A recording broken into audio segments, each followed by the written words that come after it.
नमस्कार विद्यार्थी मित्रांनो, मी सुप्रिया मगरेचं स्वागत करते आपल्या यूट्यूब चॅनल ज्याचं नाव आहे BPMT लॅब इनसाइट्स।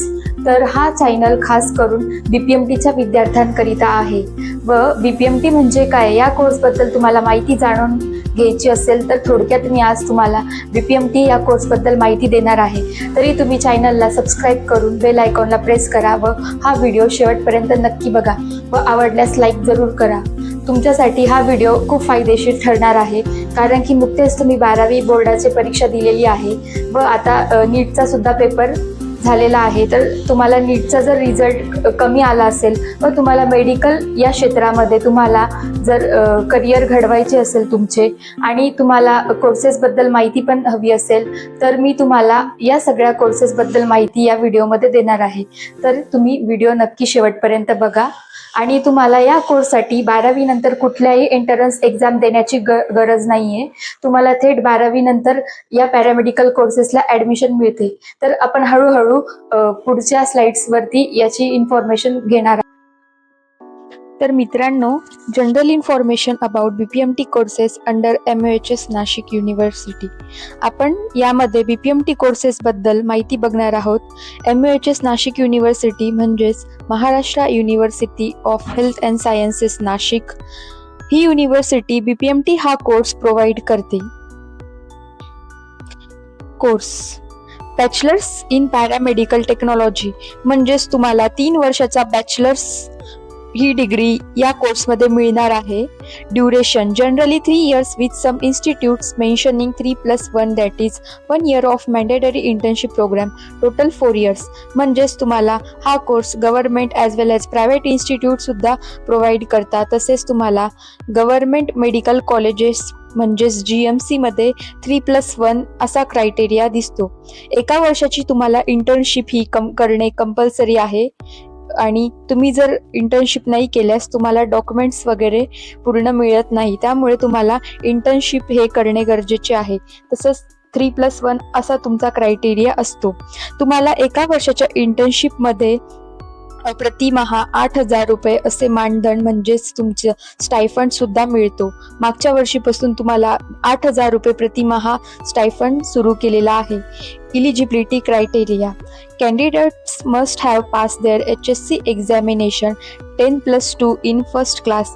म्हणजेच तुम्हाला या कोर्सला ॲडमिशन घेण्यासाठी कुठलीही एंट्रन्स एक्झामिनेशन द्यायची गरज नाही आहे। तुम्हाला डायरेक्टली 12वी पास असणे फर्स्ट क्लासमध्ये गरजेचे आहे। 12वी नंतर तुम्ही सहजच या कोर्ससाठी ॲडमिशन घेऊ शकता।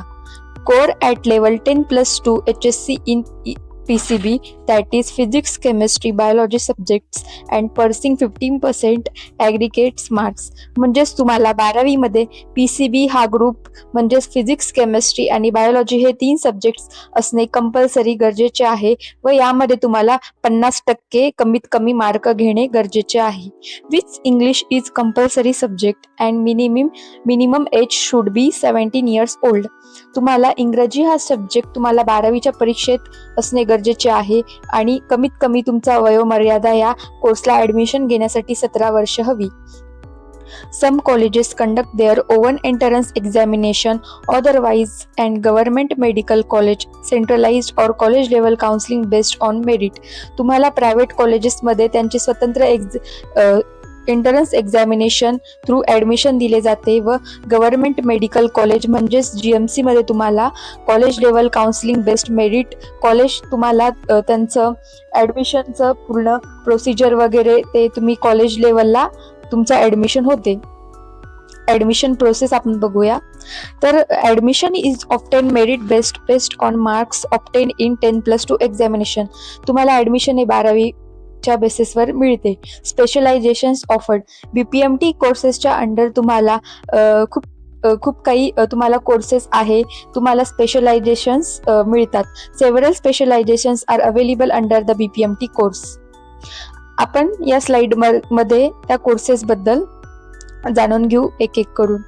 रेडिओग्राफी technician, radiotherapy technology, perfusion technology, operation theatre technician, optometry technician, forensic medical science, medical laboratory technology, blood transfusion technician, emergency medicine, cardiology, neurology, endoscopy, anaesthesia, community medicine, clinical psychologist यासारखे तुम्हाला सगळे कोर्सेस BPMTच्या अंडरमध्ये तुम्हाला कॉलेजमध्ये तुमच्या 12वीच्या मार्कवरती, जर तुम्हाला 12वीला 80% वरती मार्क असतील तर तुम्ही यापैकी तुम्हाला जो कोर्स चॉईस करायचा तो तुम्ही प्रेफरन्समध्ये पहिल्या टाकू शकता व तुम्हाला दुसऱ्या तिसऱ्या प्रेफरन्सचे जर तुम्हाला पहिले सीट अलाउड झाले असेल कोर्सेससाठी तर तुम्हाला कोर्स बदली सुद्धा करू शकता तुम्ही शेवटच्या कॅप राऊंड पर्यंत. तुम्हाला जो कोर्सला ऍडमिशन घ्यायचा आहे त्या कोर्सला तुम्ही पहिला प्रेफरन्स देऊन तुमच्या 12वीच्या मार्कनुसार तुमची मेरिट लिस्ट लागते.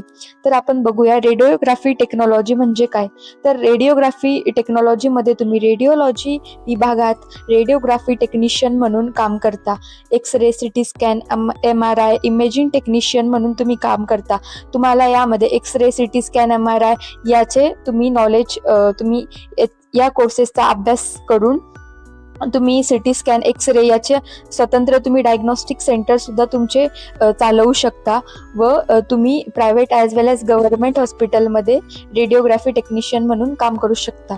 रेडिओथेरपी टेक्निशियन कॅन्सरच्या उपचारासाठी रेडिएशनचा वापर करून रेडिएशन्स देतो व रेडिओथेरपी टेक्निशियनचे कॅन्सरच्या पेशंट्ससाठी काम असते. परफ्युजन टेक्नॉलॉजी हृदयाच्या शस्त्रक्रियेदरम्यान हार्ट आणि लंग्स चालू ठेवणे हे काम परफ्युजन टेक्नॉलॉजिस्ट करतो. बायपासचे मशीन हँडल करणे, त्याचे स्टरलायझेशन, डिसइन्फेक्शन, त्याचा कॅलिब्रेशन, मेंटेनन्स हे परफ्युजन टेक्निशियन करते. OT technician operation theatre technician हे सर्जरी आणि मेडिकल प्रोसिजर्सला हेल्प करते व तसेच ऑपरेशन्समध्ये असिस्ट करते. तसेच त्याची साहित्य, उपकरणे, इक्विपमेंट सगळे ऑपरेशनसाठी तयार करून ठेवणे, क्वालिटी कंट्रोल, पूर्ण स्टरलायझेशन्स रूम, ओटीचा स्टरलायझेशन्स वगैरे, डिसइन्फेक्शन हे OT टेक्निशियन काम बघते, असिस्ट करते, ऑपरेशनमध्ये असिस्ट करते. ऑप्टोमेट्री टेक्निशियन म्हणजे तुम्ही डोळ्याच्या ऑपरेशनमध्ये ऑप्टोमेट्री टेक्निशियन म्हणून असिस्ट करू शकता. तसेच लेन्स फिटिंग, आय टेस्ट, पेशंटचा रेकॉर्ड मेंटेनन्स करणे, sterilisation and disinfections of optometric equipments याचे काम ऑप्टोमेट्री टेक्निशियन करते. मेडिकल लॅबोरेटरी टेक्नॉलॉजी हा कोर्स पण तुम्हाला बॅचलर्स डिग्री म्हणून या PPMTच्या अंडरमध्ये बघायला मिळतो. ॲज वेल ॲज DMLT जसा तुमचा 2 वर्षाचा सर्टिफिकेट कोर्स असतो त्याच प्रकारे तुम्हाला मेडिकल लॅबोरेटरी टेक्नॉलॉजीमध्ये बायोकेमिस्ट्री, पॅथॉलॉजी, मायक्रोबायोलॉजी या 3 सब्जेक्ट्सचे तुम्हाला ज्ञान मिळते व तसेच तुम्ही बायोकेमिस्ट्री, पॅथॉलॉजी, मायक्रोबायोलॉजी यासारख्या लॅब्स तुम्ही स्वतंत्र चालवू शकता. तसेच तुम्हाला यामध्ये ब्लड बँकचा सुद्धा सब्जेक्ट आहे जेणेकरून तुम्ही ब्लड बँक मध्ये सुद्धा ॲज अ टेक्निशियन म्हणून वर्क करू शकता. तसेच तुम्हाला या कोर्सनंतर ब्लड बँक आणि तुमची लॅब ही स्वतंत्र तुम्ही चालवू शकता. ब्लड ट्रान्सफ्युजन टेक्निशियन हे तुम्हाला ब्लड बँकमध्ये दिसता. ब्लड बँकमध्ये तुम्हाला ब्लड ट्रान्सफ्युजन टेक्निशियन म्हणून ब्लड ट्रान्सफ्युजन करणे, तसेच तुम्हाला ब्लड सप्लाय करणे, कॅम्प्स घेणे यासारखे काम ब्लड ट्रान्सफ्युजन टेक्निशियन करतो. एमर्जन्सी मेडिसिन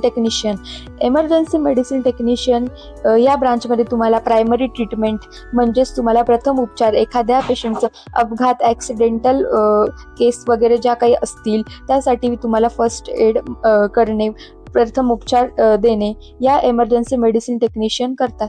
कार्डिओलॉजी टेक्निशियन हे तुम्हाला ऑपरेशनमध्ये कार्डिओलॉजी म्हणजेच हृदयविकाराचे जे काही ऑपरेशन्स असतात त्यामध्ये असिस्ट करता. तसेच cardiology technician ECG, AOD, echo, cardiogram आणि अशा भरपूर काही ज्या हार्टशी रिलेटेड टेस्ट आहे त्या परफॉर्म करतात. न्यूरोलॉजी टेक्निशियन म्हणजे ब्रेन आणि नर्वस सिस्टीमचे निदान करणे व त्यासाठी उपचारास मदत करणे. तसेच इलेक्ट्रोइन्सिफिलोग्राम, EMG यासारख्या मशीन्स न्यूरोलॉजी टेक्निशियन हँडल करतात. ॲनेस्थेशिया टेक्निशियन म्हणजे हे ॲनेस्थेशियोलॉजिस्टला ऑपरेशनमध्ये असिस्ट करता. तसेच कॅलिब्रेट करणे, ॲनेस्थेशियाचे जे ड्रग्स असतात डिसइन्फेक्ट करणे या सगळ्या टेस्ट ॲनेस्थेशिया टेक्निशियन परफॉर्म करतात. तर एंडोस्कोपी टेक्निशियन. एंडोस्कोपी टेक्निशियन हे गॅस्ट्रोस्कोपी जे काही दुर्बीण पोटामध्ये टाकून आपण कॅमेरानी आपलं पोटाचं जे हर्निया वगैरे जे काही पोटाचे ऑपरेशन्स वगैरे असतील, एंडोस्कोपीशी रिलेटेड जेवढे काही काम असतील ते एंडोस्कोपी टेक्निशियन बघता. Community medicine. Community medicine health inspector हा कोर्स आरोग्य व स्वच्छता क्षेत्रातील महत्वाची भूमिका बजावतो. रोग प्रतिबंधात्मक उपाययोजना हेल्थ इन्स्पेक्टर करतो. Clinical psychologist. तसेच तुम्हाला हे सर्व कोर्सेस तुम्हाला BPMTच्या अंडरमध्ये तुम्ही ॲडमिशन घेऊ शकता. 3+1 याचा क्रायटेरिया असतो. तुम्ही यामध्ये स्पेशलायझेशन्स करून तुम्ही प्रायव्हेट हॉस्पिटल्स ॲज वेल एज गव्हर्नमेंट हॉस्पिटल्स तुम्ही दोन्ही ठिकाणी तुम्ही तुमचं काम करू शकता. यासाठी तुम्हाला गव्हर्नमेंट साठी तुम्ही DMER ही एक्झाम देऊन महाराष्ट्रामध्ये कुठल्याही GMCमध्ये तुम्ही लागू शकता. आणि DHS म्हणजेच डिस्ट्रिक्ट हेल्थ सर्व्हिसेस म्हणजेच रुरल एरियामध्ये सुद्धा तुम्ही ॲज अ टेक्निशियन आणि असिस्टंट दोन्ही म्हणून तुम्ही वर्क करू शकता व तुमचे स्वतःचे डायग्नोस्टिक सेंटर्स सुद्धा रन करू शकता. या कोर्सेसला खूप असा स्कोप आहे. तुम्ही यामध्ये करिअर घडवण्याचा नक्कीच विचार करू शकता. तुम्ही जर पॅरामेडिकल फील्डचा विचार करत असाल तर हे सगळे कोर्सेस एकदम बेस्ट आहेत. तुम्हाला याबद्दल अजून माहिती जाणून घ्यायची असेल तर तुम्ही कमेंट बॉक्समध्ये मेसेज करा. तुम्हाला या कोर्सेसची सेपरेट माहिती मी अजून पुढच्या व्हिडिओमध्ये प्रोव्हाइड करेल.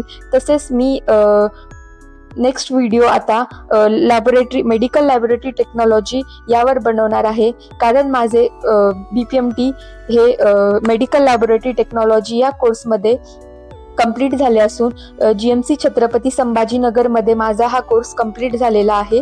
त्यामुळे मी आता मेडिकल लॅबोरेटरी टेक्नॉलॉजीबद्दल तुम्हाला जो काही सिलेबस आहे तुमचा MUHS